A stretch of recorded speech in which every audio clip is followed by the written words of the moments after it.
Kenapa orang Melayu boleh ikut undang-undang? Itulah isu dia. Kenapa kau ni degil sehingga tak nak ikut undang-undang? Dapatkan kandungan eksklusif berita PerTV hanya di PerTV Plus. Serendah RM8 sebulan. Sokongan anda amat bermakna buat kami. Layari tvpertv.com dan nikmati kandungan berita berkualiti dan eksklusif hanya di PerTV Plus. Semuanya kami lakukan demi PerTV. Okay, Assalamualaikum dan salam sejahtera kepada semua penonton. Saya Azman Jamal, hos TV PerTV, dan kini anda sedang menyaksikan sesi wawancara khas bersama TV PerTV. Baiklah, kalau korang selalu baca kita orang punya pelaporan berita, video-video yang kita siarkan, pastinya anda tahu bahawa kita sentiasa memperjuangkan isu-isu berkaitan perpaduan dan kita selalu mengetengahkan pentingnya keharmonian dan juga pentingnya untuk kita mengelakkan ketegangan dalam masyarakat. Tapi bila saya cakap pasal perpaduan ni, saya rasa korang sendiri pun boleh nampak lah. Istilah perpaduan tu dah macam disalah tafsir. Sebab apa? Sebab kita pun dah macam tak tahu dah apakah definisi perpaduan yang sebenar. Kalau saya nak bagi contoh lah, korang pun tahu kan kita banyak tulis berita tentang keberadaan rumah anutan yang dibina secara haram. Kita juga banyak menyuarakan isu berkenaan arak di Malaysia, dan of course ada banyak lagi isu yang boleh dikatakan menyentuh mengenai kedudukan Melayu dan Islam.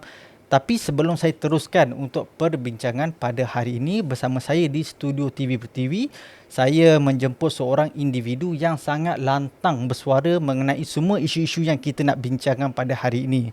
Jadi bersama saya untuk segmen kali ini ialah Ustaz Masrizi Sad, Presiden Perkit Malaysia. So, Assalamualaikum dan terima kasih banyak Ustaz kerana sudi meluangkan masa bersama TV PerTV. Assalamualaikum warahmatullahi wabarakatuh. Kalau saya recall baliklah, actually bukanlah nak kata selamat datang, lebih kepada selamat kembali. Sebab Ustaz pun pernah datang sini pada tahun 2023 dan Ustaz pernah menceritakan tentang kenapa Malaysia perlu mengharamkan arak secara menyeluruh, dan saya tak tahulah kalau Ustaz tahu. Video Ustaz tu memang meletup lah waktu tu. Boleh dikatakan ramai setuju dengan pandangan Ustaz. Tapi macam saya cakap lah, isu arak, isu binaan rumah anutan haram, dan latest memandangkan sekarang ni pun masih musim raya lagi, wujud pula isu nak sambut raya dalam tokong pula. Sekarang ni dah macam-macam isu. Bila kita macam contoh, kalau kita tengok Ustaz, apabila saya rasa Jabatan Agama di Pulau Pinang telah menjelaskan kenapa tidak boleh ada sambutan raya di dalam tokong, kita boleh tengok reaksi-reaksi pihak-pihak tertentu, terutama dalam kalangan non-Muslim, yang mana mereka mengatakan, oh, ini membuktikan Islam tidak ada perpaduan, membuktikan Islam ni macam tak boleh tolerate dengan agama lain. Benda-benda ni saya rasa penting Ustaz untuk kita betulkan balik apakah naratif sebenarnya, apakah isu sebenar yang perlu kita bangkitkan. So saya rasa Ustaz okey kalau kita nak bincang topik-topik sensitif untuk hari ni Ya, baik, insyaAllah. So baiklah Ustaz, saya mulakan dengan soalan pertama saya. Sebelum kita masuk isu arak dengan isu kuil ni, saya nak tanya jugalah pandangan Ustaz. Jabatan Agama Islam telah melarang, Agama Islam Pulau Pinang telah melarang sambutan Aidilfitri di dalam tokong. So apa pandangan Ustaz secara umum mengenai isu ini? Baik, Assalamualaikum warahmatullahi wabarakatuh. Terima kasih kepada hos kita, hos Azman dan TV PerTV.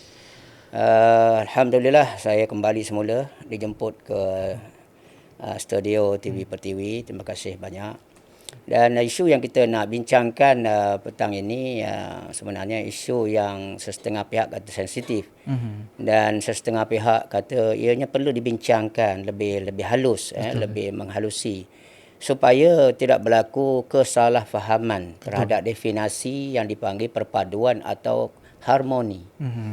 Ya, oleh kerana perubahan kerajaan yang wujud pada hari ini berlaku di mana pihak-pihak menteri-menteri dan pemimpin kebanyakannya daripada pihak yang non-Muslim, parti-parti yang non-Muslim. So mereka seolah-olah ingin bersuara senada, seiring, seperti yang pernah disebutkan oleh Perdana Menteri kita. Mungkin semua ini saya Bapa kepada apa, macam mana? Bapa kepada Melayu. Kalau Cina anak saya, India anak ha, saya. India Itu dia anak punya ni saya, lah. Cina anak saya, Melayu anak saya, Iban Kadaza anak saya. So semua anak saya. Jadi definisi begini sebenarnya dalam konteks rakyat Malaysia, yes. Dia warga negara, dia berhak dilayan begitu. Tapi dalam konteks agama tak boleh. Bila masa pula anak Cina tu anak engkau pula? Bila masa pula orang India, Hindu tu anak engkau pula? Sebab dia berlainan agama. Agama tidak boleh diletakkan dalam definisi yang sama. Lakum dinukum waliyadin. Allah dah separate. Kan, agama engkau, agama aku, agama aku. Kan, kita tidak sama. Tetapi dalam konteks rakyat dan juga warga negara Malaysia dalam definisi perlembagaan dan sebagainya, mungkin kita boleh dinafiskan rakyat yang sama, warga negara, ya, kita memiliki IC yang sama. Tetapi dalam konteks agama dia berlainan. Jadi justru itu kita melihat berlaku kelemahan yang ketara, bukan hanya pemimpin sekarang, pemimpin dulu pun begitu. Demi nak menjaga golongan minoriti je. Mungkin 6% ke 11% ke, atau penggolongan yang mungkin lebih bawah 30%.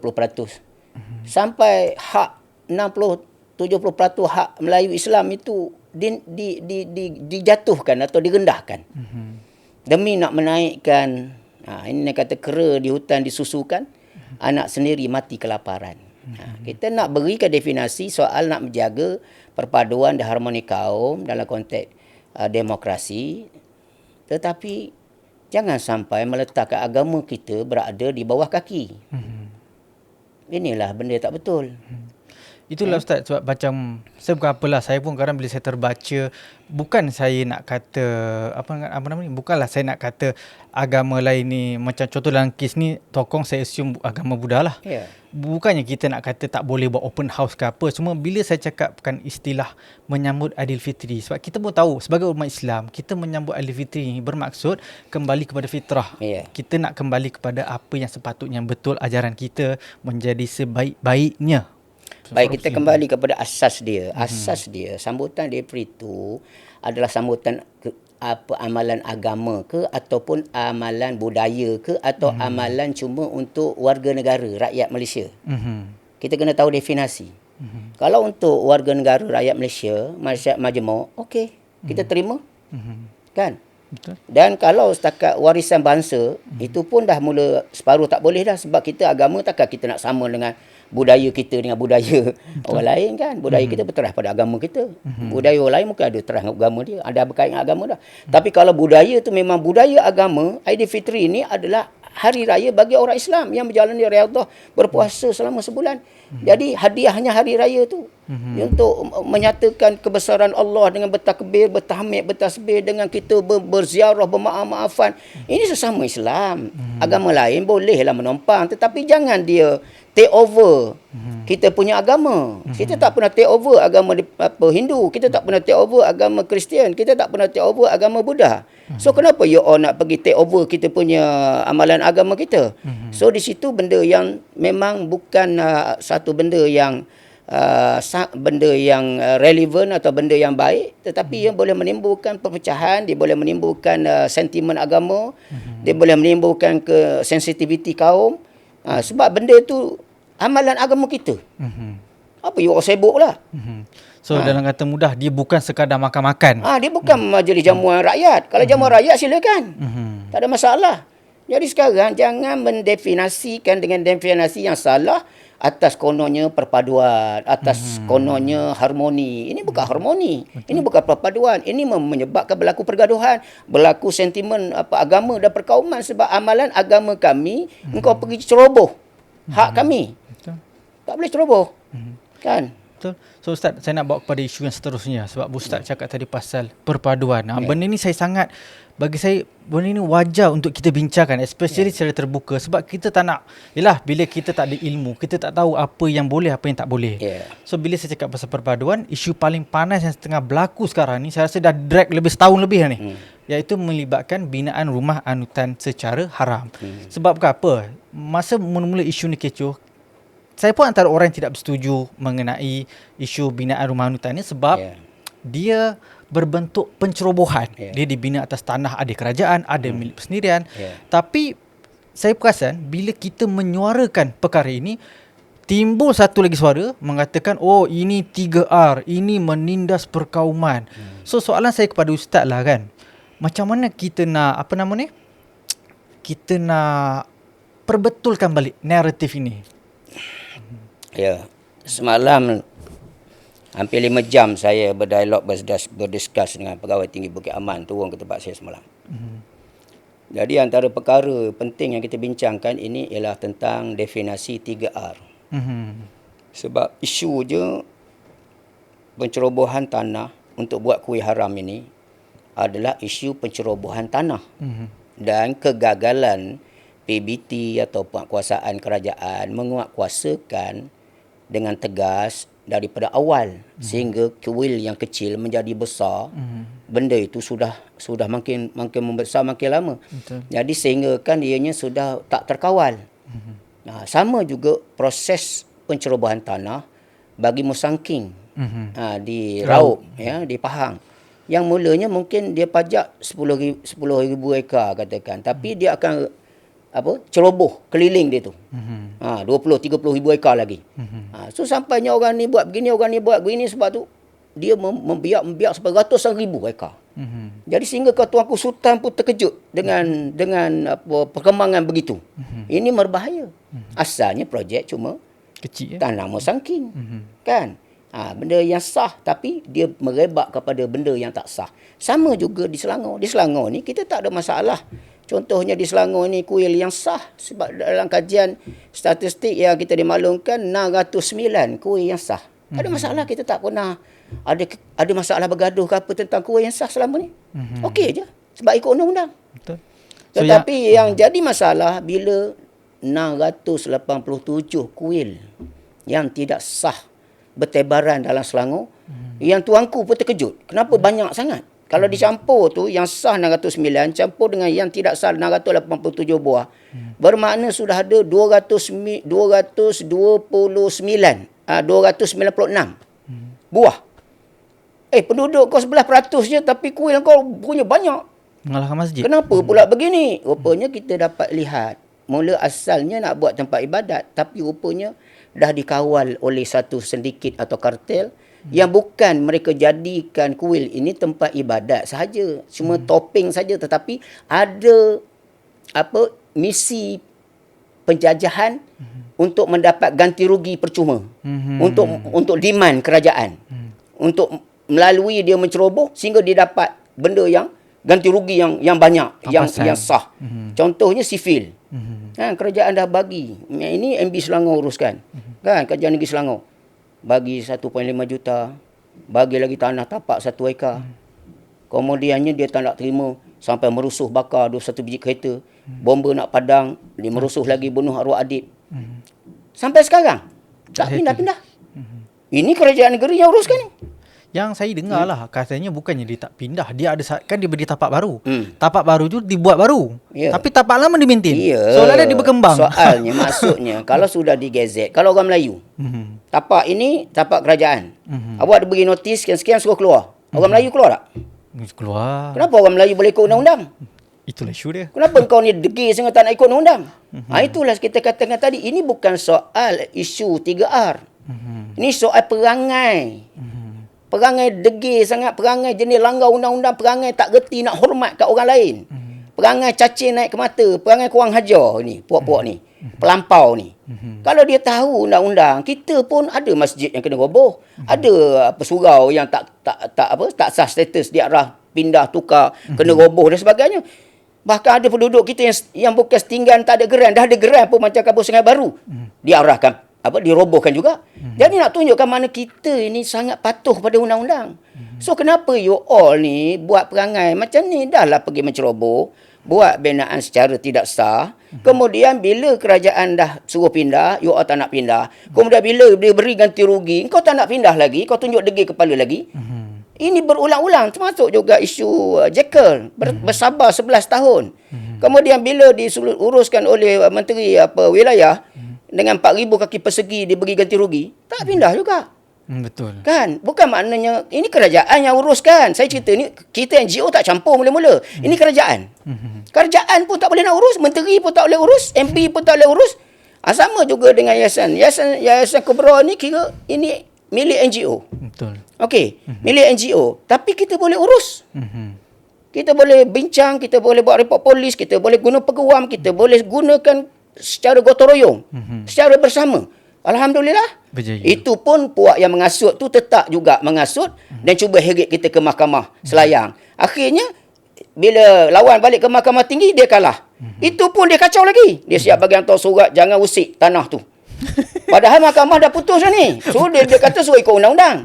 Sekarang kita dah menang undang-undang, dia bagi warning kat kita pula. Dia bagi warning ke Yayasan Kubra, jangan usik tanah tu sehingga keputusan mahkamah rayuan selesai. Keduanya, dia pergi buat report polis yang saya turun buat report polis baru ni bersama Yayasan Kubra. Dia buat report polis konon dia nak semayang apa? Dia nak buat upacara semayang 1 jam apa? Setengah jam sehari apa? Tiap hari. Aduh. Dia kira walaupun tempat tu dah gata pun dia punya Tuhan dia masih ada bawah bumi ke macam mana kita pun tak tahu. Tetapi perangai macam ni bukan perangai yang sepatut ada dalam Malaysia. Betul. Sebab dia dah melanggar keluhuran undang-undang, dia dah melanggar kedaulatan undang-undang, dia dah melanggar keluhuran perlembagaan.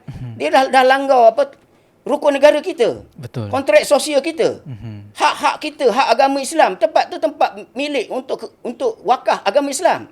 So you all tak boleh ceroboh kami. Betul. Tapi bila dia buat macam ni, aduh, dia layan kita. Yang kerajaan pun dia langgar tak takut. Dia yang swasta pun dia tak takut. Yang yayasan badan NGO, badan kebajikan Islam pun dia langgar. Ni tu macam PJS 4 tu pun macam tu juga. Tanah perkumpulan tak tahulah nanti dia keluar tak keluar. Kita boleh tengok perangai mereka. So sekarang kita bukan berdepan dengan masalah 3R. Kan ini masalah perangai. Betul. Masalah kedegilan, masalah beberapa individu yang menghasut, yang cuba mengambil kesempatan, yang mempergunakan isu kuil ini untuk mendapatkan sesuatu imbalan, satu pampasan. Yang menguntungkan bagi mereka. So cuba bayangkan kalau 687 kuil dia bagi 4,000 kaki persegi. Habis. Bagus bagi 1.5 juta satu kuil. Berapa banyak duit? Berapa banyak tanah? Bankrupt kerajaan. Orang Islam boleh dapat macam tu? Orang Melayu boleh dapat macam tu? Tak boleh. Kenapa orang Melayu kena roboh? Orang Melayu sikit je masuk, terus declare menceroboh. Terus kena hukum. Tapi puak-puak ni sampai sekarang kita tengok baik penceroboh tanah di Pahang, kita pun tak nampak. Mana hukuman dia? Betul. Kan walaupun ratusan polis dekat 1,000 report kita buat. Begitu juga kuil, berapa banyak report kita buat. Mana penceroboh kuil haram, bina kuil haram dengan apa penghasut. Saya buat report polis. Saya desak polis ambil tindakan. Kenapa engkau himpunan Melayu belum kumpul lagi kau dah tangkap? Himpunan dekat PMX dengan bahasa India lagi-lagi aku tak faham. Aku ingat dekat India demo tu. Kau Putrajaya. Kau Putrajaya. Kenapa kau tak tangkap? Itulah saya mau heran juga. Yang sini gari, yang sana lepas. Ustaz, cakap pasal undang-undang kan. Saya teringat pasal yang masa kita pergi pertemuan bersama Maiz dan Jaiz semua itu. Ustaz antara pemimpin NGO yang tampil menceritakan mengenai undang-undang. Tapi Ustaz mencerita ni dia lagi best saya dengar sebab dia personal.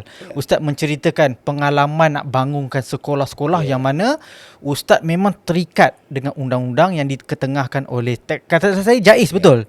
So mungkin Ustaz boleh kongsikan MPKJ yang mana Ustaz mengatakan bahawa setiap satu inci yang nak dibuat diperhatikan. Kalau salah terus ambil tindakan. Tapi 687 kuil. Ini saya bila Ustaz mencerita macam ni, saya macam comparison tu tak masuk akal bagi saya. Dia isunya ialah kita tahu bahawa kerja dalam perlembagaan meletakkan agama Malaysia ataupun agama kita, agama negara kita ni agama Islam. Raja-raja Melayu kita, pemimpin tertinggi kita agama Islam.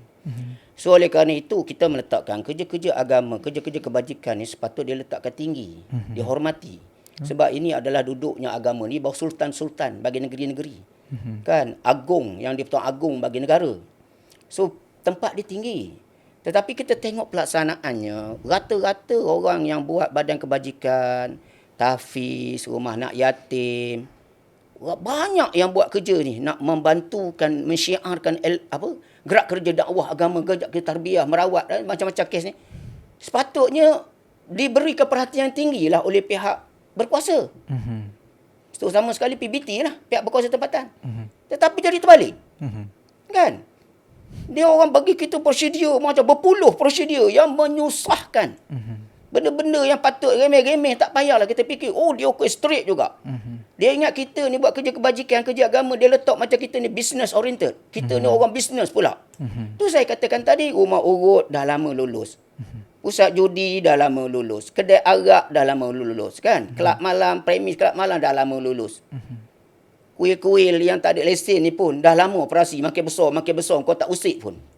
Tiba-tiba untuk institusi agama, kebajikan, tolong anak bangsa sendiri, tolong agama kita, tolong orang kata bidang kuasa tuanku sultan, tiba-tiba kau bagi kami layanan macam kucing kurap. Kau layan kami ni macam pendatang haram kat tanah air kami. Padahal tanah tu dah bergeran, bukan kami menceroboh. Tanah tu dah ada pemilikan kepada kita. Tetapi mereka buat layanan yang seperti itu. Nasib baiklah saya tengok Bomba, alhamdulillah kerjasama yang baik. Kita tengok Bomba kerjasama yang baik, kesihatan kerjasama yang baik. Pihak-pihak lain tu tak ada masalah. Tapi masuk ke PBT, kita akan bermasalah. Sebab kita lantik konsultan dan lepas pada tu kita nak tukar status pula melibatkan sampai tanah kita tu berjuta. Premium saja bayar. Baik kita beli baru tanah. Bayar premium pun sampai berjuta. Jadi ni nampak dia orang dah lapar duit pula dah. Bukan dia nak menolong anak bangsa, nak menolong agama dia sendiri. Dia ni masalahnya orang Melayu. Orang Melayu tindah orang Melayu. Cuma orang Melayu tu duduk tu dekat dengan PBT. Adakah kau boleh tindah bangsa kau sendiri? Kuil kau tak usik? Bersepah-sepah ada ni kau biarkan? Kelab malam, pusat judi, rumah urut, berlambak-lambak kau buat buta je. Kenapa kau ni busuk hati sangat? Inilah kita katakan, kalaulah kerajaan yang menguruskan seperti ini rupa dia, orang yang khianat dengan agama dia sendiri, orang yang menyusahkan orang buat kerja agama, maka orang macam ni lah nanti akan mudah diperalatkan golongan-golongan yang berkepentingan nak mengambil kesempatan. Sebab mereka laju, pertama ada rasuah, wang kopi, wang pelincir. Yang kedua dia ada kabel. Kabel tu kabel ni, kabel tu kabel ni. Yang mungkin mereka semua dah telah dirasuah. Jadi kita ni sebab orang Islam jadi payah lambat sebab kita tak bagi rasuah. Dan kita tak naklah guna kabel-kabel ni nanti kalau semua orang guna kabel, pegawai bawah buat kerja apa? Ya, tapi bila kita ikut saluran bawah, kita kena tendang macam bola ikut suka dia ke sana kemari. Seolah-olah kita ni nak pergi press sampai tahap nak kena beri wang pelincir, nak kena beri rasuah, nak kena cari kabel besar-besar, petik baru boleh on. Jadi saya rasa reformasi di peringkat PBT terhadap pengurusan tanah, pemilikan orang Islam yang nak mendirikan syiar Islam, nak membantu kerajaan, membina pondok, sekolah, tahfiz, rumah rawatan, rekod dan sebagainya, sepatut dilayan dengan baik. Kalau di negara barat, orang NGO macam ni, orang bagi first class. Pemimpin respect, walaupun di negara kafir. So kenapa negara kita, agama Islam, agama persatuan, agama raja-raja kita, kenapa dia layan kita seperti ini? Saya yakin kalau tuanku ada iman, dia marah rakyat dia buat macam ni. Dah berjasa ni, dia buat macam ni. Sedangkan puak-puak menceroboh tanah ni, baik kuilnya, baik musangkinya, baik pusat-pusat hiburan, pusat judi dan sebagainya, berlambak-lambak. Kau tak usik pun, kau tak bagi rush pun, kau biar dia bertahun-tahun, kau kutip lagi AC, dapat duit haram tu. Tapi itulah nak kata kalau tak ada report, tak juga macam Ustaz sendiri pernah pergi buat report, betul? Ini bukan soal report. Ini soalnya, dia nak buat kerja ke tak nak buat kerja. Dia berani ke tak berani. Dia nak biar berat ke tak nak biar berat.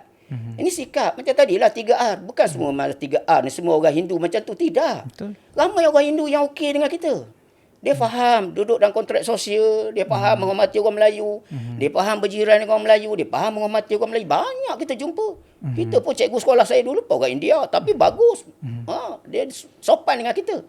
Tapi yang saya sebutkan ni ialah pelampau. Golongan pelampau. Hidup VAR ke sekarang ni kecoh kan. Dulu LTTE. Pelampau yang datang daripada tu. Yang buat onar di sini. Sampai pergi pas pelawat, tiba-tiba jadi Tok Sami. Sampai Tok Sami ada kat sini pun tergugat. Tu Dr. Kalai apa cerita ada kan. Kecoh juga dia panggil kenapa Sami sini rasa tergugat? Sebab mereka yang datang daripada luar. Begitu juga dengan tanah. Tanah ni siapa yang investor dia orang ni? Yang dia orang dapat buat projek ke gunung-gunung atau bukit-bukit habis semua tarah ni. Sebab dia ada modal. Pemodal tu daripada mana? Itu persoalan besar. Macam buat Genting Highland. Siapa pemodalnya datang daripada mana? Adakah Malaysia keluarkan modal nak buat Genting Highland tu? China, Malaysia? Tak. Daripada Macau. Daripada. Jadi sebab itu kita kena faham dalam situasi ini, ianya adalah bersifat bagi orang Melayu Islam penjajahan. dengan cara halus. Melalui tapak kuil yang buat secara dapat ganti rugi. Kemudian melalui industri durian mesangking. Sehingga kan dapat menceroboh lagi banyak lagi tanah. Sehingga kan mereka ini akhirnya seperti Mahkamah Kuantan kata, cacing sudah naik ke mata. Kan, cacing sudah naik ke mata. Walaupun menang dah 2 kali, tapi penceroboh tetap juga bebas. Tak diambil apa-apa tindakan. Bahkan terus kauting sampai mati. Jadi sebab itu bagi saya undang-undang ini ada, tetapi kalau penguatkuasanya tak ada. Maksud tak ada tu bukan tak ada jasad. Tapi keberaniannya tak ada. Nak melaksanakan undang-undang tu. Lepas tu keduanya pula double standard. Jadi pengkhianat. Mana yang ulur kau layan, mana yang tak ulur tak layan. Kan, mana yang ada kabel kau layan, mana tak ada kabel kau tolak. Jadi istilahnya undang-undang double standard kita panggil. Jadi kalau kau mengamalkan undang-undang seperti ini, lebih baik letak jawatan je lah. Kau jadi pengkhianat ni, lanat di rakyat je. Nanti orang doa banyak, doa esok. Kau seksa dunia pun kau tak kaya mana, akhirat besok mampus kau lanyak di dangki dan kubur besok. Sebab kau jadi orang sial. Khianat kepada bangsa kau sendiri, khianat kepada agama kau sendiri, khianat kepada tanah air kau sendiri. Buat ni lah yang jadikan penceroboh jadi kuat sebab ada pengkhianat. Ustaz, satu budi saya selalu terfikir kan. Sebab saya nampak isu ni yang banyak bersuara ialah daripada NGO lah, termasuklah NGO Ustaz, ada lagi NGO lain. Tapi macam saya nak tahu juga, kenapa, yang menjadi persoalan bagi saya lah, kenapa macam di level-level Jabatan Agama Islam, Majlis Agama, kenapa mereka tidak bersuara? Sedangkan mereka, macam Ustaz agak, mereka pun perjuangkan agama, tetapi mereka ni ada autoriti untuk melaksanakan. Soalan saya kepada Ustaz ialah bagaimanakah pihak-pihak autoriti seperti ini boleh memainkan peranan supaya, yalah, kita tak naklah perjuangan ni sekadar di peringkat NGO sahaja. Okey, dia masalah kepada pihak berkuasa agama. Pihak berkuasa agama kita sekarang telah diletakkan sebagai dalam skop sekular. Skop bukan skop yang kafah. Allah sebut ya ayyuhallazina amanu dukhulu fi silmi kafah. Wahai yang beriman, ikutlah, masuklah Islam tu seluruhnya. Seluruh sistem. Jadi dulu khalifah, sistem khalifah zaman Rasulullah dengan para sahabat dulu, sistem tu menyeluruh tu Islam diletakkan tertinggi. Tapi bila penjajah dah jajah negara kita, Islam diletakkan di mana? Fungsinya jadi kecil. Contoh, ustaz yang mengajar dekat penjara dengan kaunselor berijazah, mana lebih tinggi? Mesti diletak yang berijazah tu. Padahal ustaz ni jadi rendah pasal apa? Adakah agama tu rendah? Bukan. Tapi kerana sistem tu sendiri. Sama seperti sekolah menengah biasa. Kita boleh belajar BM kena lulus kan, wajib lulus mata pelajaran, tiba-tiba pelajaran pengetahuan agama Islam ada pilihan dengan lukisan pula. Kan? Nampak dia punya kecil. Dia punya elemen yang tidak menyeluruh. Jadi sebenarnya agama kita ni sepatut besar sebab duduk bawah sultan, bawah agung. Tetapi dari segi konteks pelaksanaannya dia dah dipecah-pecah, dia jadi kecil. Sehingga kan bila kita nak bercakap dalam isu ni, oh ini bukan bidang kuasa kami, ini PBT punya kuasa. Ini bukan bidang kuasa kami, ini Menteri Wilayah punya kuasa. Jadi istilahnya mereka nak bertegas tak boleh. Kalau nak bertegas ada. Contohnya almarhum yang melancarkan perkit ni, Datuk Ishak Bahrum, mantan Mufti Selangor. Dalam isu Ratu Cantik tahun 96. Bertegas. Akhirnya dipecat. Jadi sebab itu kita nak cari orang berani macam almarhum tu payah dah. Sebab dah tahu dah walaupun dia mufti, tapi bila dia tegur kemungkaran, dia akan menerima akibat dia. Jadi sebab itu mereka tak nak berdepan dengan risiko. Sebab tu saya jumpa dengan pengarah-pengarah JAIS ke, saya berbincang, selalunya begitulah. Selalunya dia mahu kita ikut cara dia. Sedangkan kerja macam ni you all dah tak boleh buat. Kamilah tolong, patut bila ada orang tolong you all terima kasih. Terima kasihlah. Kita jadi rakan strategik. Tapi tak jadi gitu. Bahkan dia attack kita pula. Dia tuduh kita macam-macam pula. Nak merampas kuasa dia lah, itulah ini. Itu yang saya buat operasi di Kuala Lumpur pun kadang bergaduh dengan Jawi. Operasi kami di Selangor bergaduh dengan JAIS. Sebab sepatutnya kita sesama Islam understanding lah. Kan? Kau tak boleh buat kerja seorang-seorang. Kuasa kau terlalu terhad. Polis tak boleh kerja sendiri-sendiri. Ada kuasa bidang kuasa yang terhad. Agensi dadah begitu juga dan sebagainya. Maka oleh kerana itu kita buat kolaborasi. Macam mana daripada 2014 sampai 2019 Perkit dipanggil, kami menyertai dalam gabungan dipanggil OKBAH. Operasi Bentera Aktiviti Haram yang dianjur oleh Kementerian Wilayah Dan Datuk KSU Kementerian Wilayah jadi penasihat dia, dan kami duduk 18 NGO bersama dengan 27 agensi penguatkuasa kerajaan menggempur pusat-pusat maksiat di seluruh Kuala Lumpur. Dekat hampir 50 siri. Kita boleh bergabung hampir 2,500 orang. 27 agensi enforcement dengan 18 NGO sekali tu orang ramai. Baru kita ada kekuatan. Nak benteras. Tak ada nak berkelahi. Engkau siapa? Ngapa kau datang kemari? Itu ni apa benda? Kau dah lah nak agak ke kau tak boleh buat kerja. Ada bila kita masuk kelab The Zok tu kan. Kita tanya Jawi berapa kali dah masuk. Oh ni lah ustaz pertama kali Jawi ditubuhkan. Ni lah pertama kali kami dapat berani masuk. Ya. Kalau tidak kami tak berani masuk. Sebab dah masuk ni dekat 500 orang. 27 agensi kerajaan dengan 18 NGO bergabung. Barulah bonzer-bonzer bercabut lari.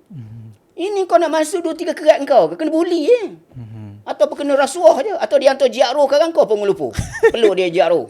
Jadi sebab itu saya katakan maknanya kita ni puncanya musuh jadi kuat adalah kerana perpecahan. Perpecahan. Dan perpecahan ini ialah kita dasarkan kepada iman. Sebab kekuatan mencegah munkar ni datang daripada iman. Sesuai dengan hadis Nabi SAW, man ra'a minkum munkaran falyughayyiru biyadihi. Fa illam yastati' fa bil lisan, fa illam yastati' fa bi qalbi, wa zalika adhafu iman, ya. Kalau kita ni Nabi kata cegah ni adalah pihak berkuasa tu dengan tangan, yakni kuasa. Kuasa, pihak kuasa dulu kena tegah. Bangsa melihat kemungkaran nak cegah tangan. Cegah tangan tu adalah kuasa kata ulama. Yang kedua, fabil lisan, dengan lidah. Lidah ni NGO macam kita lah. Kita bercakap adalah sebab kita tak ada kuasa. Dan yang ketiga, benci dalam hati. Tapi itu selemah-lemah iman. Jadi ukur kekuatan mencegah munkar tengok pada iman. Sebab tu para sahabat dulu, walaupun Bilal bin Rabah ke Sumayyah ke Ammar bin Yasir ke kan, orang yang hamba. Ya kan? Siapa tu yang kena campur dalam kawah tu? Masitah. Siapa? Cuma tukang sikat je. Orang-orang ni kalangan bawah je, tapi iman dia kuat tak? Kuat. Dia abadi dalam Al-Quran. Allah muliakan dia. Jadi kita ni bukannya tak ada orang alim ramai, tapi iman tu masih iman lalang. Bukan iman tualang. Jadi sebab itu kita sekarang berdepan dengan masalah bukan pasal tak ramai alim, tapi ramai yang tak yakin. Bukan pasal kita ini orang kata tak tahu, tak faham dengan masalah yang berlaku, tapi iman kita kecil sangat, takut. Takut nak buat sesuatu sebab takut akibat itu, akibat ini, gitu, gini. Maka kita jadi orang selemah-lemah iman. Ini yang keadaan yang berlaku sekarang. Jadi sebab itu bagi saya, pemimpin kena seiring. Tuanku Sultan berani bertitah. Mufti kena wajib bertitah. Tapi itulah mufti ni sayanglah. Saya bukan nak menghina mufti. Bila kita cakap pasal isu kuil haram ni, saya hanya dengar satu mufti saja bersuara di Perlis itu. Yang lain saya tak tahu apa. Yelah, bila kita cakap macam ni, bunyi macam saya menghina pula. Tapi masalahnya bukan saya seorang bersuara. Ya. Dia sebenarnya selain pada itu, kita kena bawa gelombang rakyat untuk menegur. Kalau tengok isu babi, isu ternak babi. Betul. MB dan Esko excited sangat dengan toke-toke ni nak buat benda tu. Kan? Macam tak ada ruang dah kita nak nego, nak bincang-bincang. Tapi bila kita tengok, bila tu rakyat bangkit, kita buat demo lepas sembahyang Jumaat di SUK dan kemudian teman-teman kita di Feda Sungai Tenggih, Feda Soeharto dekat kawasan Bukit Tagar sana buat demo. Kan kita seiring, serentak, bantah. Tuanku menyahut seruan rakyat. Tuanku sendiri bertitah. Daripada mula suruh pindah Bukit Tagar sehinggalah better tak benar langsung di Selangor ni ada. Kalau nak ambil import. Mana nak clear. Jadi boleh ubah pun. Tapi kalau tengok pada orang politik, orang kerajaan, macam tak boleh ubah dah. Tapi tuanku boleh bersuara. Di sini sebenarnya kita nak peranan macam tu. Macam tu kuil juga. Saya buat report polis ke Kajang pun, 7 laporan polis baru ni pun, isu kuil-kuil yang berlambak ni merujuk kepada titah tuanku pada 10 Februari. Sebab tuanku bertitah suruh hentikan benda ni. Kenapa kau punya populasi penduduk kecil sangat tiba-tiba kuilnya berlambak-lambak? Apa motif kau ni? Kau nak apa? Jadi istilahnya kita nampak bahawa peranan tuanku tu ada. Dan kami bersyukur di Selangor ni pengurusi MAIS ni bagus. Datuk Salahuddin bagus. Datuk Setia Datuk Salahuddin, Senator Datuk Salahuddin ni. Sebab dia panggil kita mesyuarat. Dan dia minta pandangan kita. Apa nak kritik? Apa benda yang 3 bulan sekali Alhamdulillah. Saya sangat bersyukurlah sebab Datuk Pengurusi MAIS ni orang yang memahami NGO, orang yang panggil semua pengarah JAIS ke apa semua, dengar rintihan NGO, dengar suara NGO. So kalau dia ada hubungan macam tu bagi saya, banyak isu kita boleh buat bersama. Banyak benda kita boleh selesaikan. Jadi sebab itu saya harap negeri-negeri lain contohi ni. Contohi Tuanku Sultan ni, Tuanku Sultan lain kena bersuara juga. Contohi pengurusi MAIS. Sebagaimana pengurusi negeri-negeri lain juga kena contohi macam mana dia melayani NGO. Mendengar suara rintihan NGO dan bergerak seiring. Tuanku mendengar suara NGO, pengurusi MAIS mendengar suara NGO, maka mereka membuat perubahan berdasarkan desakan daripada komuniti NGO. Ini kalau kita tengok lain tu macam tak berfungsi, senyap aja. Dah ada ke tidak negeri ni Sultan? Ada ke tidak yang negeri ni pengurusi majlis agama ni? Tapi benda senyap. Benda berlaku pun senyap. Jadi ini yang kadang-kadang menambahkan lagi beraninya puak-puak tu bila dia tengok dia acah sikit. Tengok orang tak berani apa-apa, respon. Dia acah lagi ke dalam, tak ada. Alah kita rampas. Kita ambil lah. Jadi kita yang memberi ruang. Kalau kita daripada awal kita dah bersuara, insyaAllah puak-puak ni takkan berani, insyaAllah. Ustaz, saya nak kembali pada isu yang dulu Ustaz pernah bawa pada tahun 2023 mengenai isu arak kan.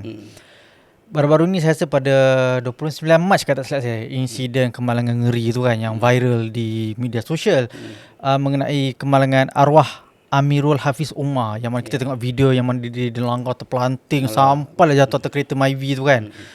Saya sebagai seorang bapa, saya pun rasa sedih. Sebab bayangkan anak dia kecil lagi, 3 orang pula tu kan.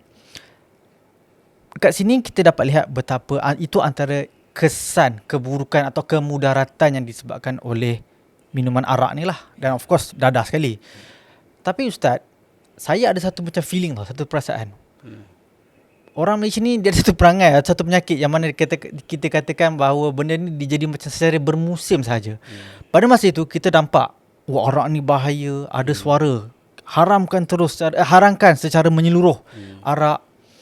Tapi mulalah ada suara tentangan. Ini tidak perpaduan, ini tidak mencerminkan perpaduan, ini menentang hak. Saya tak tahulah hak apa kan. Saya nak tanya jugalah pandangan Ustaz. Adakah insiden melibatkan kemalangan itu hari betul-betul membuka mata rakyat mengenai kemudaratan arak ini, atau dia sekadar lebih kepada musim saja? Minggu depan, bulan depan lupa balik. Macam mana tu Ustaz? Ya, benda ni bila dia sudah dinormalisasi, dia menjadi suatu tabiat yang kalau diulang-ulang, perangai buruk itu kalau diulang-ulang, dia akan jadi satu tabiat. Masyarakat pun macam tu. Masyarakat dia menangani satu isu, benda ketika panas, dia mulalah buat sibuk. Dan bila benda tu senyap, dia akan senyap lah. Sebab tu saya menangani isu dadah contohnya, musuh nombor 1 negara. Saya konsentrate. Daripada pergi program pencegahannya, turun ke padangnya, turun ke sekolah-sekolah, bagi penerangan bahaya, sampai operasi bersepadu dengan pihak berkuasa, kira dekat 30 tahun dulu dah, sampai sekarang. Dan kemudiannya, tak cukup pusat serenti, kadang tak sangkut kes, tak cukup bukti, keluarga nak hantar ke mana. Jadi kita buka pula pusat rawatan kita. Kan, untuk alternatif, macam hospital lah, ada swasta. Kalau tak boleh masuk kerajaan, ada swasta. So kita bantu dan kita konsisten benda tu. Jadi bila kita bercakap, kita tak bermusim. Kita bercakap, orang yang menaga dadah ada tempat kita. Orang yang judi, kaki tarik judi ada. Orang jadi pelacur ada tempat kita. Orang LGBT ada tempat kita.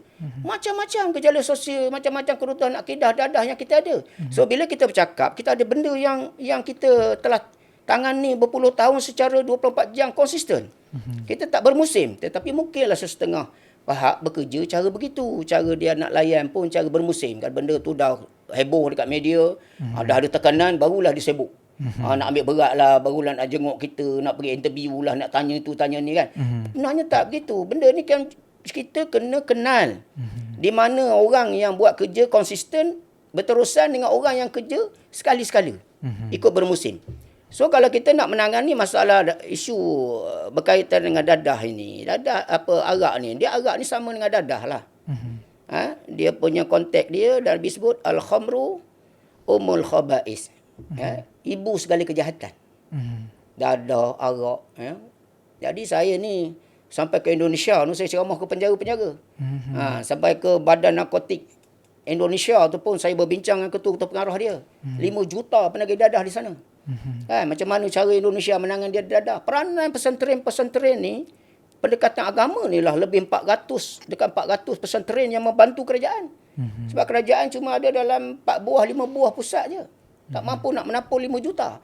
Sama juga Malaysia. Kita ada 135,000 Itu yang ada dalam daftar lah.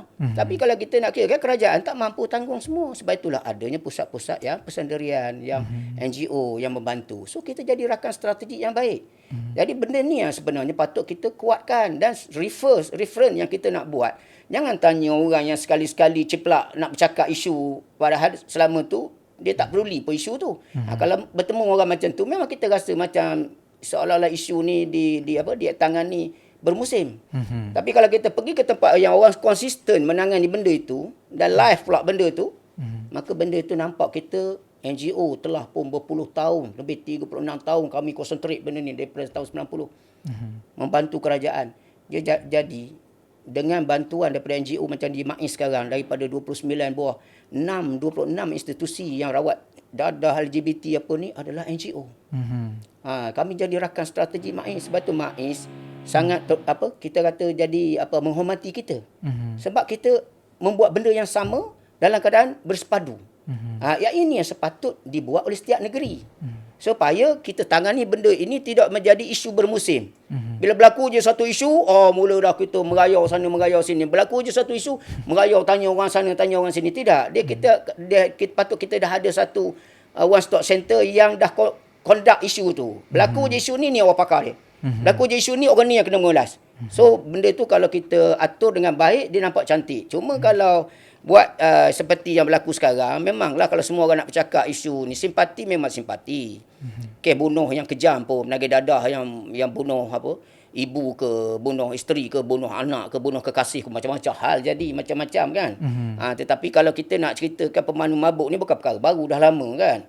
Cuma dari sisi sudut kita, prevention kepada benda ni, mencegah tu lebih baik dari mengobat. Patut sebelum berlaku benda ni dah dikaji oleh kabinet dan dah ada prevention yang kita kena buat. So kena check lah, ni sampai 7-Eleven pun ada jual arak apa hal. Kan, tempat-tempat orang Melayu Islam, community majoriti Melayu Islam pun ada tempat jual arak apa hal. Kan, lepas tu dah lah kelab-kelab malam, saya buat operasi kat kelab malam, orang Melayu yang hidang arak tu. Benda tu terlalu terbuka dengan kita kilang araknya ada, dengan serve arak, orang Melayu terlibat. Jadi kita dapat dengar baru ni dekat MAS Asia ada perubahan baru ni. Pakaian pengedang arak belum lagi tak? Belum macam mana? Rasanya Malaysia Airlines tak rasa ada tak ada, tapi baru ni ada penerbangan cerita jarak jauh lah. Pasal tutup aurat tu, pakaian yang menutup aurat. Itu dari dulu lagi Ustaz. Dari dulu lagi. Jadi kita nak ada perubahan lah. So kalau kita lihat sekarang, bila melibatkan menteri-menteri yang bukan Islam, yang menerajui kementerian atau jabatan ini, jadi masalah pada kita. Sebab bila kita nak buat polisi je, dia kata ini dah kononnya tak harmoni lah, tak melambangkan masyarakat majmuk lah, akan menyebabkan masyarakat bukan Islam rasa tak selesa lah, macam-macam. Jadi benda ni, arak ni, yang mabuknya puak dia, yang matinya orang kita. Ni apa hal ni? Kadang-kadang kita naik panas tu ke apa, kau nak mabuk, kau langgar lah orang kau. Pergi langgar orang kau, atau langgar lah kuil ke, langgar lah tokong kau langgar orang kau sebab kau mabuk. Jangan kau pergi nyusah kau Melayu tak minum arak ni. Saya nak bacakan satu laporan ni lah yang mana saya dapat daripada seorang aktivis keselamatan jalan raya. Dia memberitahu bahawa Tinjauan Kebangsaan Kesihatan dan Morbiditi NHMS tahun 2023 ini dapatan ya, 1 daripada 10 orang dewasa gemar minum arak ni di Malaysia. Dan daripada jumlah ini, 1 daripada 2 ni kategori dia peminum tegar. Malah saya pernah baca report daripada, saya tengok dia laporan mana, FMT ke mana tak, kategori peminum tegar di Malaysia pada tahun 2020 lagi tinggi daripada United Kingdom. Kita ni negara Islam ni. United Kingdom tu kita tahu lah bukan negara Islam. So saya nak tanya Ustaz, tidakkah ini menunjukkan bahawa pengambilan alkohol di Malaysia ni adalah di, orang kata, tahap membimbangkan? Ya. Dulu kan pernah nak buat pesta arak. Pasal nak dulu? Pesta minum arak. Oktoberfest kan? Oktoberfest kan kita buat bantahan dulu, ingat tak? Di Kuala Lumpur. Lepas tu dia corner lari ke PJ, dia buat kat PJ kan. Jadi nak menunjukkan kita dulu menentang sebarang camping. Puak-puak ni itulah kata, bila menteri ni duduk di kalangan menteri yang tak faham agama kita, dia faham cara kebebasan dia saja, hak asasi saja. Akhirnya mereka perjuangkan hak itu untuk masuk ke kawasan yang orang kita dia nak kempen pula suruh jual benda tu. Suruh orang kita minum dan sebagainya. Jadi benda ini berjangkit kepada orang kita. Sebab tu kita katakan, bila kita masuk masyarakat majmuk ini, dalam konteks, kita bukan nak menyatukan dalam konteks agama. Sebab agama Islam sangat tertib, sangat disiplin. Kan, soal halal haram ni. Agama-agama lain longgar. Jadi sebab itu dalam bab ini, bila kita nak mendisiplinkan rakyat, terutama majoriti orang Melayu, kami ambil pendekatan, tuanku, sultan-sultan kami, pihak-pihak agama kami menekankan tentang ilmu, akhlak, adab, akidah, syariah, tentang agama, soal halal haram. Tapi panduan ini tidak ada pada panduan agama-agama lain. Mereka tak highlightkan benda ni. So oleh kerana itu, mereka sepatutnya mencontohi golongan majoriti dan juga agama yang utama dalam negara ini. Sepatut mereka begitu. Tetapi oleh kerana lahir pemahaman liberal, pemahaman pluralism, pemahaman menyamaratakan agama, menyamaratakan hak, sehingga kan akhirnya acuan mentarbiah rakyat soal halal haram itu dah terikut dengan soal hak sama rata. Nak tiru cara barat. Jadi terpulang pada masing-masing. Kalau orang tu kuat iman, dia tak ambil arak. Contoh. Jangan tunggu begitu. Kalau benda itu dipromosikan, dikempenkan, lama-kelamaan orang yang tak minum pun berkawan dengan orang minum, dia akan minum. Macam orang isap rokok. Mula asal isap rokok, akhirnya dia berkawan dengan orang isap ganja. Dia nak test ganja pula. Kemudian dia berkawan dengan orang isap heroin, morfin. Dia nak test lagi power katanya. Jadi istilahnya dia boleh berjangkit. Sesuatu benda yang boleh berjangkit sangat berbahaya. So oleh kerana itu, statistik yang kita buat tu mungkin itu salah satu usaha. Tapi sebenarnya statistik yang menyeluruh bukan soal alkohol saja. Soal yang lebih tenak sekarang dadah. Sebab dadah sekarang sintetik. Makan pil saja. Orang nak membunuh, berani guna dadah.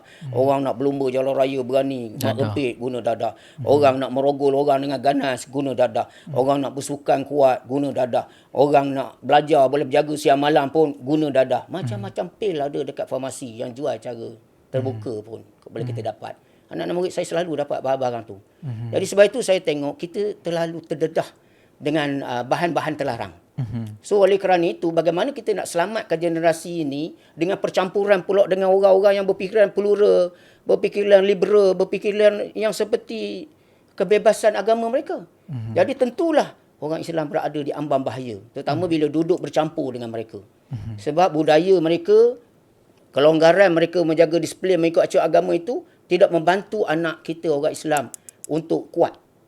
Kecuali orang Islam kita ni pergi duduk dalam kumpulan orang Islam yang mengamalkan agama. Duduk di madrasah. Kenapa budak boleh jadi baik duduk di madrasah? Duduk di pondok. Kenapa boleh jadi selamat? Sebab duduk dalam environment yang soleh. Nak membina anak yang soleh, kena duduk di persekitaran ataupun environment yang soleh. Maka dia akan dapat jadi anak yang soleh. Tapi kalau anak kita walaupun baik, duduk bercampur aduk dengan environment yang berkecamuk. Bercampur aduk dengan orang baik, jahat, antara Islam dan kafir dan sebagainya, maka anak kita pun akan terdedah dengan kerosakan juga. Ustaz, bila kita cakap pasal, yelah, kita pun setuju arak, dadah, ini semua membawa kemudaratan kepada kita. Dadah ni merujuk pada penyalahgunaan dadah lah, of course. Tapi bila kita cakap pasal contohlah arak, balik kepada isu tadi, ada orang kata ini perpaduan lah, melanggar harmoni lah, in which saya rasa benda ni mengarut lah kan. Tapi bukankah menjadi tanggungjawab pemimpin Islam untuk mencegah benda-benda ini sampai ke rakyat dia, walaupun dia tahu di bawahnya ada yang bukan beragama Islam, tapi bukankah menjadi tanggungjawab untuk memastikan setiap rakyatnya tidak terdedah kepada perkara-perkara sebegini? Dia sebenarnya tanggungjawab ini selalunya kalau kita tanya pemimpin, dia akan pulangkan balik kepada mak bapak.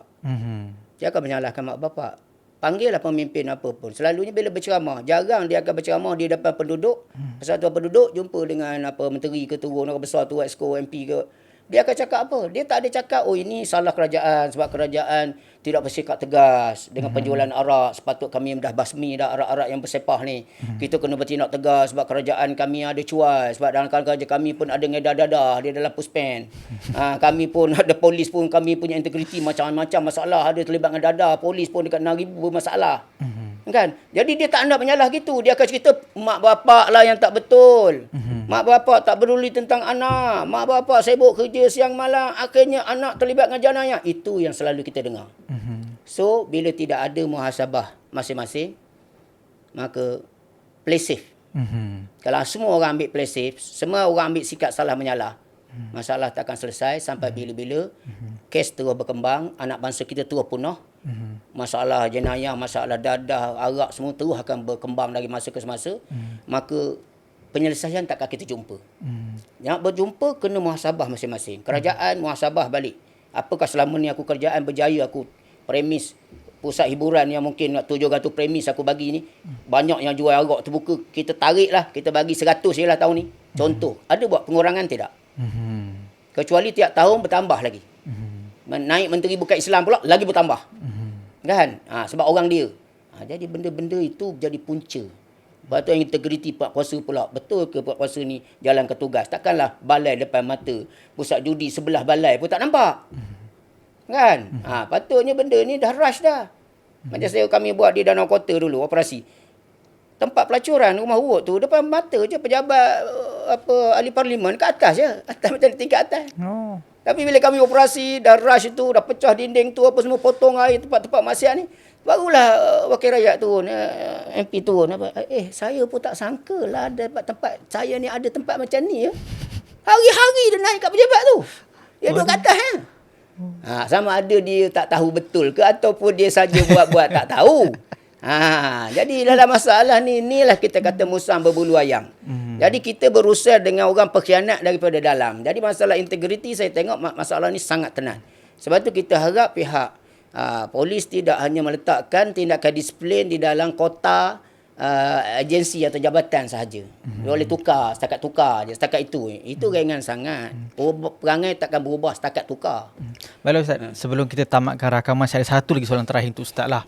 Soalan ni mungkin dia agak umum tapi bagi saya sangat penting sebab dia mencerminkan macam mana hala tuju masyarakat kita pada masa depan. Jadi soalan saya pada Ustaz ialah, adakah Ustaz rasa possible untuk kita mengharamkan secara menyeluruh arak di Malaysia?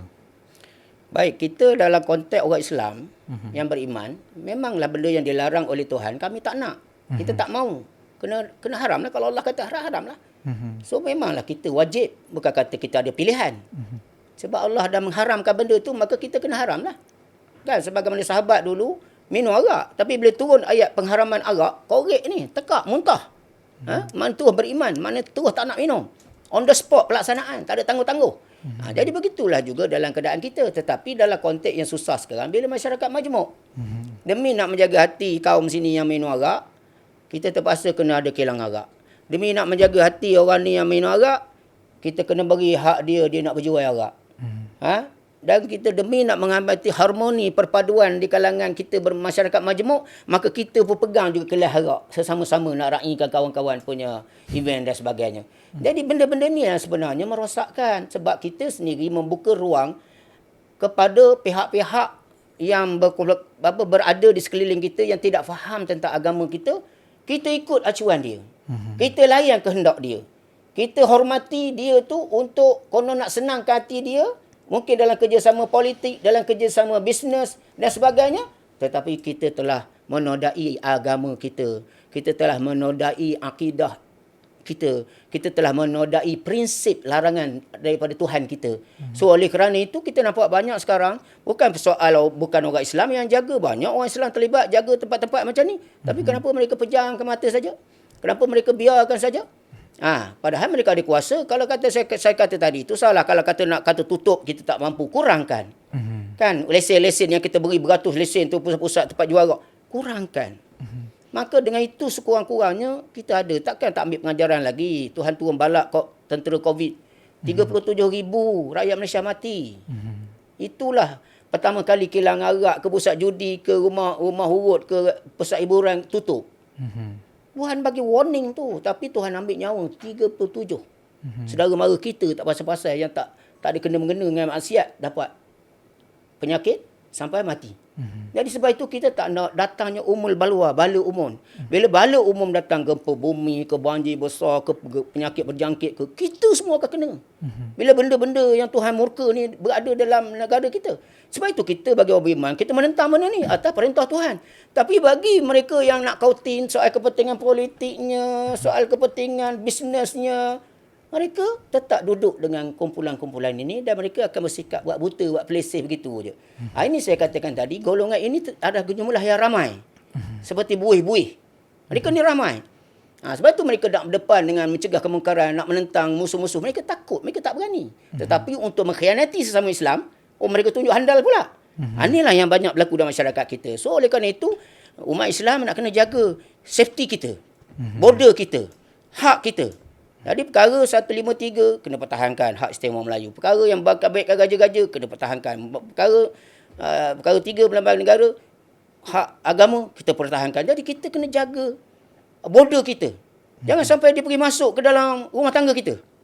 Macam sekarang ni ada satu akta kepada kuil ni, kuil bina cara tak betul ni masuk tanah orang. Kau jangan buat tindakan apa-apa dulu. Kau kena pergi cari peguam.